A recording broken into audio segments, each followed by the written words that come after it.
with Real Living, and this is the very first episode of the entrepreneur portion of my YouTube channel, and I am so excited, you guys. I have prepared for this video so much. I've done a lot of research about my own experiences, and I can't wait to share some tips with you on how I have made my business successful. And remember, all of this are just things that I have learned through my own experiences. So this is not anything like documented or proven statistically, but it's my way of helping you, and this information is free, so why not watch anyway? So before I get started on my tips, I wanted to tell you a little bit about what I do, just to give you some background and credit. My mom, sister, and I sell LuLaRoe, which is comfortable fashion to all different types of women.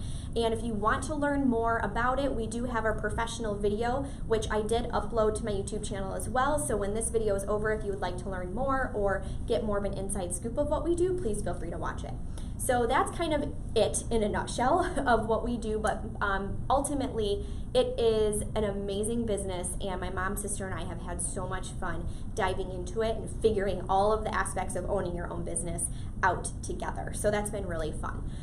So my first tip for you is you have to figure out your why when you are starting a business, or even if you're in the middle of a business right now. Why are you doing it? Why are you selling what you sell? Why did you choose to go into business in the first place? Sometimes it's a monetary goal, other times it might just be an emotional goal. So for example, my mom's goal when we started selling LuLaRoe was to make one person feel beautiful, and that happened within the first week of business. And she always jokes, she said, I could close the doors right now. My why has been achieved, okay? So hers was emotional. Mine was to be a stay-at-home mom. Since then, my whys have changed, and that is okay, and I believe that they will change the more you become successful and you kind of check that why off the list. You're like, okay, but now what? And then my sister's was monetary. Hers was to pay for grad school, so she's still working toward that because she's in the middle of grad school right now. So it's really important to write that why down. If you want to do it right now and hit pause on the video, please do that, because I'm giving you an opportunity to jot it down and have this be your go-to piece of paper or in your notes section of your phone, whatever it might be, because that's what I want you to read when you wake up every day. That's going to be your motivation to get out of bed and try different things and do new things to help make your business grow. So that's number one, okay? And I think it's really, really, really important, because that's your driving force behind what you do, right? Your second piece is something that my husband wanted to make sure that I include, because this is his number one. We kind of like argued back and forth on which one I should talk about first. Is it the why or is it this, which is understanding gross profit. Now I feel like, and at least for me, the minute whenever I'm watching like a training or something and I hear all these fancy words such as gross profit or wholesale or retail, I like immediately shut down and I get very confused. So I'm going to eliminate that for you now. GP, gross profit, ultimately is the difference between what you buy a product for versus what you sell it for. Okay? So for example, if I am going to buy this pen for 50 cents and I'm going to sell it to you for $1, my gross profit is 50 cents, right? Pretty simple. The reason that it's really important to understand that whole concept is because if you are not in this business to grow your gross profit or to make GP, you're in trouble, okay? And the reason I say that is because a lot of people, and I am at fault for this, and very early on in my business I learned because of my husband. He told me, he was like, Kenz, you're not actually making money. And the reason why is because I would say, oh, hon, I sold 50 pieces today. Okay, well, that's great. Did you sell it for more than you bought it for? And I'm like, no, I did a big discount, but I still sold 50 pieces. And he's like, okay, but you didn't make any money. You actually probably lost money because maybe you discounted pieces half off. And that's not good. So you really need to understand that financial portion of your business. And if you have questions or you don't get it, please feel free to ask me. You can comment below, you can email me. I am happy to explain it because I was there. I was that person who didn't understand it, and it probably took Tyler like 30 tries to actually tell me exactly what I needed to know. So don't be afraid if you don't understand it, or if you have more questions about the financial portion, maybe that'll be a whole nother part of the video. But that's something that's really important to understand is your gross profit. How much are you actually bringing in, okay? The third thing that I'm going to suggest that you do to run a successful business is to pick a mentor. Do your research, find somebody in your business or who does a similar type of business that you could look up to and that you idolize the way that they run their own small business or big business, whatever it is that you do. It doesn't necessarily mean that you have to talk to that person or meet with that person, because odds are they're probably really busy and they might not have time to do a video conference with you or to sit and have coffee and tell you their biggest secrets, okay? But at least you can maybe look up that person on their social media sites or follow them, in whatever it is that they're doing, and just observe and take note of what they're doing and what's working well for them. Okay? Don't necessarily copy, because maybe what works for them is not going to work for what your consumers are looking for, but more so just as an idea, kind of like a place to gather ideas and to make a little hodgepodge of ideas in your back pocket for when your groups are really slow or when business is really slow in the month of June because people are going on vacation. Use their tools to modify them and make them work for what works for you, okay? So find a mentor that you can look up to, even if you can't get a hold of them, okay? I'm talking from experience here.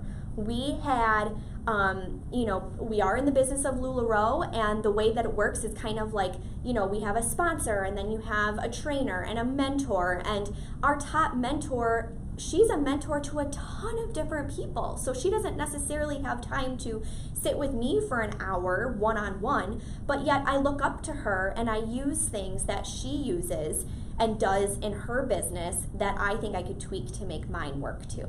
So that's just a small example, okay? The fourth thing, which kind of I've been hinting at throughout my other points here, is social media, okay? Social media is the way people are doing business today. It doesn't matter what's happened in the past, because trends are always changing. And I think that's one thing to keep in mind when you're talking about social media, is things in that world are constantly evolving, and you just gotta roll with the punches, you guys. The algorithm of Facebook is changing. The way YouTube is promoting material is changing, and you can't wallow in the fact like, oh, it's changing again, I just learned it. Tough. It's just how it is, and as a small business owner, you have to be willing to learn what else is coming at you and how to adapt that and continue to grow your business in a successful way. So social media, if you are not posting every day, I'm sorry, but shame on you.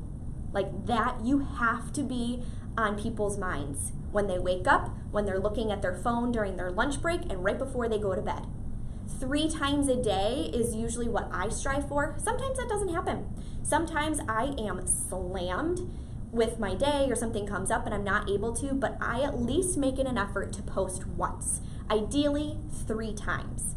And that is on Instagram and Facebook. And I will admit I am much better at it on Facebook than I am Instagram, because I really try to post a different content that kind of speaks to the same idea, but in multiple platforms. So I highly suggest that if you do not post for your business on social media at least once a day, you need to start doing it, okay? And I also think it's important to realize that your posts, when you are posting on Facebook or Instagram or Twitter or wherever you're posting, should not always be salesy, because people are gonna tune you right out. Okay, you need to be relatable. You need to make them feel like they are a part of your community, which is something that you should strive for. Our Barn Boutique community on Facebook, I absolutely love, and I'm proud of them all. I am proud of every single person that chooses to interact with our group, because they want to be there, because we are uplifting and we're empowering women, and that was part of our goal when we got into business as it is. So that's something we really focus on. So yes, it's nice, when we get a new box of inventory, of course I want to tell my customers about it, but I also don't want to constantly bombard them with buy this, buy that, buy this, buy that, because that gets really old. And honestly, I hate those types of posts. I I don't know, I love like sharing all the cool things that are coming in, but I hate being that salesy person because it's not part of my personality at all. I truly like to educate and inform and get people excited. So use that as whatever it is you want to kind of convey that as, but make sure you're telling them about your life. Be relatable. Don't put yourself on this high pedestal to somebody that they can't relate to, because then they're not going to buy from you. Okay, they're going to buy from you because you're you. And you are bringing your own personality into this community that you are building, okay? So that's number 4. The 5th part is not rubbernecking. You guys, we do this. This is human nature. And if you don't know what rubbernecking is, it's my funny term of basically comparing yourself to everybody else, okay? My other videos, I've been telling you in other topics and segments, stop with other people's opinions. And now for the business part, I'm telling you, stop comparing yourself to everybody else, because that is the number 1 reason why people quit. You're looking up to that mentor. Well, guess what? That mentor probably has been in this business twice as long as you have and have gone through all the obstacles that you're experiencing right now. So you cannot compare your business to somebody else's, because they're doing their best and you are doing your best in the moment, and you have to keep going back to that why, and you have to be willing to try new things. If you do not step outside your comfort zone, you're never going to get anywhere. If you keep doing the same old things that's not producing income for you, you're never going to get any income. I mean, you have to step outside your box, and you have to stop comparing yourself to other people, because that is a slippery slope. Seriously, if you do that, you are going to get in your head thinking, well, if I could only just do what that person's doing. Well, if you try that and it doesn't work, try something else, okay? So stop comparing yourself to others and just use those people that you find successful and that you find empowering. Use them as inspiration and make it your own and tweak it and try different things, okay? And the last piece that I want to cover is get yourself to some sort of training.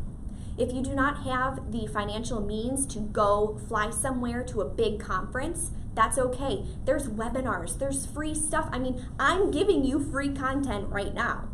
One thing that Tyler did for me for Valentine's Day this year is he bought me Rachel Hollis's, and I'm not like inclined to talk about her, but I idolize her. I love her. She's one of my inspiring people that I look up to.